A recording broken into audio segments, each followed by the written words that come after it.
गर्मी की एक सुहानी शाम थी। शहर की हलचल से दूर पहाड़ों के बीच बसा एक छोटा सा गांव, जहां हर शाम सूरज ढलने के साथ ही चहचहाते पक्षियों की आवाजें सुनाई देती थीं। यहीं पर रिया अपनी छुट्टियां बिताने आई थी। शहर की भागदौड़ से दूर वह इस गांव की शांति में खुद को खो देना चाहती थी। रिया अपने चाचा के घर रह रही थी, जो गांव के मुख्य शिक्षक थे। शाम को अक्सर वह गांव के आसपास की पहाड़ियों पर घूमने निकल जाती। एक दिन वह एक खूबसूरत झरने के पास जा पहुंची, जहां उसकी मुलाकात आरव से हुई। आरव गांव का एक सीधा सादा पर दिल का बहुत अच्छा लड़का था। उसने रिया को देखते ही उसकी मदद के लिए हाथ बढ़ाया। आरव, आप शायद पहली बार यहाँ आई हैं? मैं आरव हूँ। यहाँ के रास्ते थोड़े कठिन हैं। अगर आप चाहें तो मैं आपको गांव के कुछ खूबसूरत जगहें दिखा सकता हूँ। रिया, मैं रिया हूँ। हाँ, पहली बार आई हूँ और यह जगह वाकई बहुत खूबसूरत है। धन्यवाद, पर मैं खुद ही देख लूंगी। रिया ने थोड़ी झिझक के साथ बात की, लेकिन आरव की मुस्कान और आत्मीयता ने उसे सहज महसूस कराया। दोनों ने कुछ देर बातचीत की और फिर अपने अपने रास्ते चले गए। अगले कुछ दिनों में रिया और आरव की मुलाकातें बढ़ने लगी। दोनों ने साथ में गांव के कई खूबसूरत स्थानों का आनंद लिया। उनके बीच एक अनकही समझ और एक गहरी दोस्ती पनपने लगी। रिया, आरव, तुमने कभी सोचा है कि ये गांव छोड़कर कहीं और जाओ? शहर में जिंदगी कितनी अलग होती है।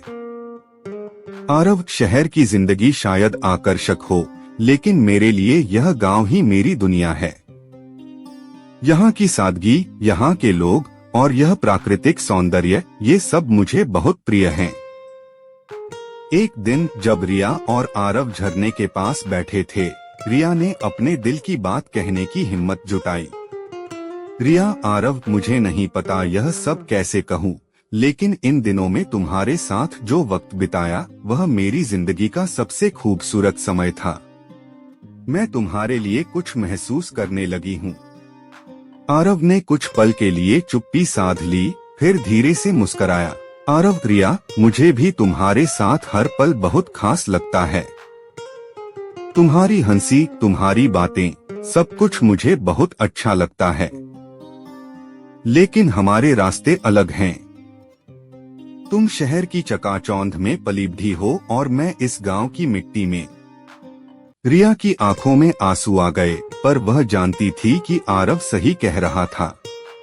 उसने खुद को संभाला और मुस्कुराते हुए कहा, रिया, शायद तुम सही हो आरव, लेकिन यह एहसास मेरे दिल में हमेशा रहेगा। रिया और आरव ने एक दूसरे की भावनाओं को समझा, लेकिन दोनों ने ही अपने अपने जीवन के अलग रास्तों को स्वीकार किया। समय बीतता गया, लेकिन उस मुलाकात की यादें और एहसास उनके दिलों में गहरे बसे रहे। रिया की छुट्टियां खत्म हो रही थीं। उसने अपनी वापसी की तैयारी शुरू कर दी थी, लेकिन उसके दिल में एक अनकही उदासी छा गई थी। आरव से आखिरी बार मिलने का मन बनाकर वह फिर से उसी झरने के पास गई। जब वह वहां पहुंची तो देखा कि आरव पहले से ही वहां इंतजार कर रहा था। दोनों एक दूसरे को देखकर मुस्कुराए, लेकिन इस बार उनकी मुस्कान में एक गहराई थी।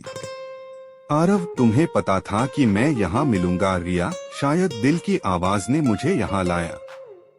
दोनों ने चुपचाप झरने की तरफ देखा, जहाँ पानी की कलकल आवाज उनके दिलों की धड़कनों के साथ ताल मिला रही थी।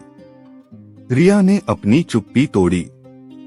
रिया, आरव, मैं जानती हूँ कि हमारे रास्ते अलग हैं, लेकिन मैं हमेशा इस गांव, इस झरने और तुम्हारी यादों को अपने दिल में संजोकर रखूंगी। आरव ने उसकी ओर देखा और उसके हाथ को हल्के से पकड़ लिया। आरव, रिया, जिंदगी हमें कई रास्तों पर ले जाती है, लेकिन कुछ एहसास कभी नहीं बदलते। तुम्हारे साथ बिताए गए ये पल मेरी जिंदगी का सबसे अनमोल हिस्सा रहेंगे। रिया का गांव में आखिरी दिन आ गया। चाचा चाची ने उसे प्यार से विदा किया। गांव के लोग भी उसे अलविदा कहने आए।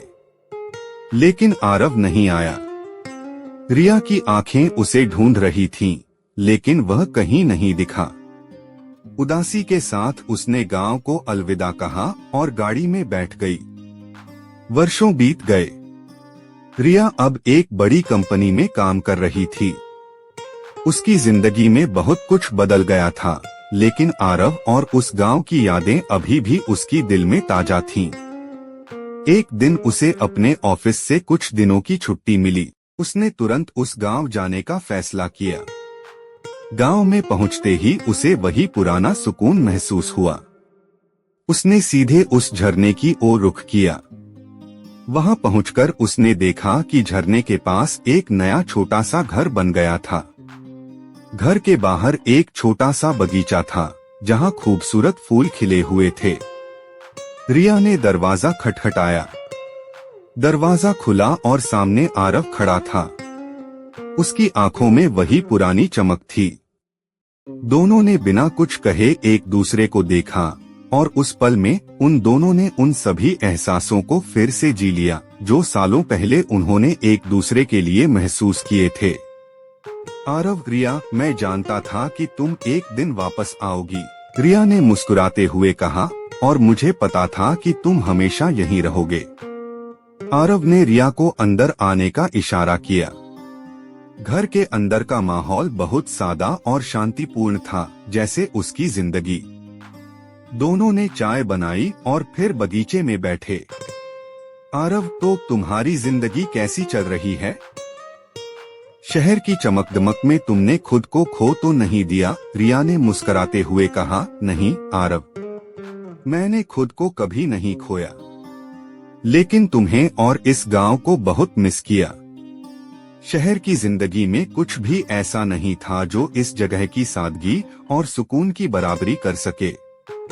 आरव ने उसकी बातों को ध्यान से सुना और फिर धीमी आवाज में कहा, मैंने भी तुम्हें याद किया रिया। हर दिन इस झरने के पास आकर तुम्हारी यादों में खो जाता था।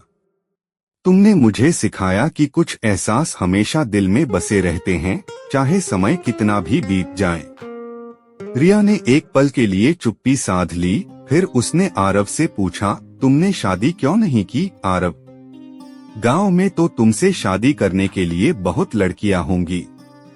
आरव ने एक हल्की हंसी के साथ जवाब दिया, शायद मैंने अपने दिल को तुम्हारे साथ ही छोड़ दिया था रिया।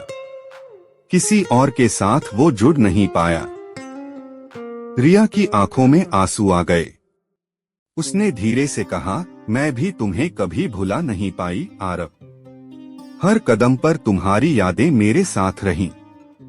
आरव ने उसके आंसुओं को पोंछते हुए कहा, तो फिर क्यों ना हम इस कहानी को एक नई शुरुआत दें।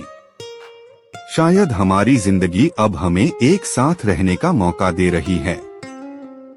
रिया ने आरव की आंखों में देखा और उसकी बातों में सच्चाई को महसूस किया। उसने धीरे से सिर हिलाते हुए कहा, शायद यही हमारी कहानी का सही अंत है आरव। मैं अब कहीं और जाने की सोच भी नहीं सकती। कुछ ही महीनों में रिया और आरव की शादी की खबर पूरे गांव में फैल गई। गांव वालों ने खुशी खुशी इस शादी की तैयारियों में हिस्सा लिया। जिस झरने के पास उनकी पहली मुलाकात हुई थी, वहीं पर उन्होंने अपनी शादी का समारोह रखा। शादी के दिन जब रिया और आरव ने एक दूसरे को माला पहनाई, तो झरने की कलकल ध्वनि और पक्षियों का मधुर संगीत गूंज उठा। उनके चेहरे पर खुशी और संतोष की चमक थी, जैसे उनकी जिंदगी अब पूरी हो गई हो। विवाह के बाद रिया ने शहर की नौकरी छोड़ दी और गांव में ही रहने का फैसला किया। उसने गांव के बच्चों के लिए एक छोटा सा स्कूल खोलने में आरव की मदद की। दोनों ने मिलकर गांव को और भी खूबसूरत और खुशहाल बनाने का सपना देखा। हर शाम रिया और आरव झरने के पास बैठकर अपने पुराने दिनों की यादों को ताजा करते और अपने भविष्य की योजनाओं पर बात करते। उनका प्यार और आपसी समझ हर गुजरते दिन के साथ और गहरी होती गई। आखिरकार रिया और आरव की कहानी ने यह साबित कर दिया कि सच्चा प्यार समय और दूरी से परे होता है। उनके दिलों में जो एहसास था, वह कभी नहीं मरा और उनकी जिंदगी ने उन्हें एक दूसरे के लिए हमेशा के लिए जोड़ दिया।